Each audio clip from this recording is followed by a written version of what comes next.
On Monday night, Melanie Sloan is home making dinner for her family at her house in Washington, D.C. Melanie's the director of CREW, Citizens for Responsibility and Ethics in Washington. She's been a guest on this show a few times. You've probably seen her. It's a little after 6 o'clock Monday night. She's making dinner, and FedEx drops off a box on her front step. Her husband opens the box and finds inside it another cardboard box, all taped up. Inside that, another box, this time styrofoam, also all taped up. Inside that, he finds blown-in insulation. Inside that, he finds a big ball of saran wrap. Inside the big ball of saran wrap, he finds a big ball of duct tape. Inside that, he finds more saran wrap. Inside that saran wrap, he finds coffee grounds? Well, when we opened the box, we noticed there was another box inside, and inside of that was a lot of insulation. So as soon as I started seeing that, I was pretty nervous and didn't want to open it. But my husband was very persistent, and eventually we opened up the plastic wrap and saw coffee grounds, and that's when I knew it was drugs.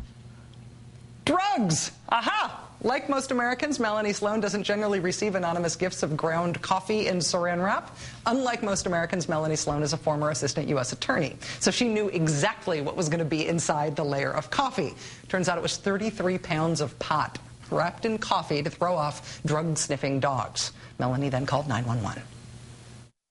When cops did arrive at the house, somebody asked me why my German Shepherd wasn't alerting at the drugs, why she wasn't barking, and I had to explain that she wasn't in fact a drug dog, just a pet. It turns out this isn't that uncommon an occurrence. D.C. police told the Washington Post today that they recover 30 or 40 random drug shipments like this every year. Dealers, it turns out, stake out homes to find people who aren't usually home during the day. They get drugs shipped to those addresses. They use the tracking number to figure out when stuff's going to be dropped off. They grab the parcel off the front step before the homeowner comes home, and no one's the wiser. According to the D.C. cops, it usually works. But not when snowy streets delay delivery trucks, and the goods don't arrive home until everybody's home from work, which is what happened Monday at Melanie Sloan's house. And so, the snowy winter in Washington, which the right wing says has disproven climate change, has also proven an effective tactic in the big, dumb war on drugs. Ta-da! That does it for us tonight. We will see you again on Monday night back in New York.